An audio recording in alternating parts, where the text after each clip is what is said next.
আগামী বছর আবার 31 অক্টোবর আসবে, কিন্তু সেটা 2025 নয়।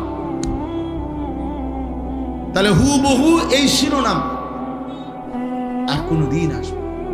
আজকের মাগরিবের ওয়াক্ত আর কোনদিন আসবে, আজকের এশার ওয়াক্ত আর কোনদিন আসবে। আগামীকাল তো এটা আগামীকালকের মাগরিব, আজকেরটা তো শুক্রবারের মাগরিব, আগামীকালকেরটা তো শনিবারের মাগরিব, আগামীকালকেরটা তো শনিবারের এশা। অতএব প্রতি ঘন্টা, প্রতি মিনিট, প্রতি সেকেন্ড, প্রতি মুহূর্ত, সময়ের প্রত্যেকটা সেকেন্ড পরত একবারই আসে, আর ফিরে আসে, আর আসবেও না, কোনো দিন আসবে। যে আপনার কাজের সুবিধার্থে আপনার গত বুধবারের 5 ওয়াক্ত নামাজের টাইম আবার দেওয়া হলো, দেখেন পড়বেন কিনা, এমন হবে। এই জন্য প্রিয় ছেলেরা আমার, বাবারা আমার, ভাই আমার, বন্ধু আমার, হায়াতের কদর করে, জিন্দিগির কদর করে। নওজোয়ান সাথী, তোমার উপরে তুমি দয়া করো। এই দুনিয়া যেটুকু সামান্য খাদ্য খাবার, দুনিয়ার যেটুকু প্রয়োজন চাহিদা পূরণ হয় যার, এগুলা ইমানদারেরও পূরণ, এগুলা নামাজি বান্দারও পূরণ হয়। নামাজি বান্দারাও খায়, ঘুমায়, জরুরত পূরণ করে, স্ত্রী সন্তানের চাহিদা ওনাদেরও পূরণ হয়।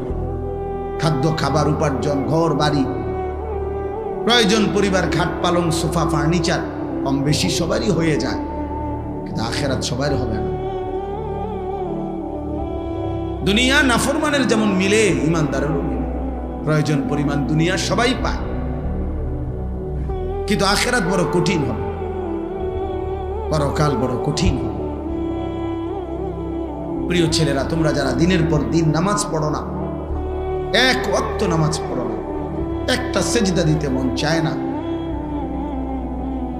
যারা সারা দিন সারা রাত এই চুল, চেহারা, পোশাক, পাঞ্জাবি, শার্ট, প্যান্ট, মোবাইল, নারী, ছবি, অস্থির দৃশ্য, বন্ধুদের আড্ডা, খেলতামাশা, মোটরসাইকেলের ঘোরাগাড়ি, অসৎ বন্ধুদের আড্ডায় নারীর কথা, অস্থির কথা, জিনা ব্যভিচারের নোংরা কথা, মদ, জুয়া, এই সমস্ত জঘন্য অশ্লীলতার, বেহায়াপনা, অসভ্যতার মধ্যে যারা আছো ভাই, তারা নিঃসন্দেহে মনে রাখতে হবে, এই আচরণ শয়তানের আচরণ, এই আচরণ রাজিম, অভিশপ্ত, মারদুদ, বিতাড়িত শয়তানের আচরণ।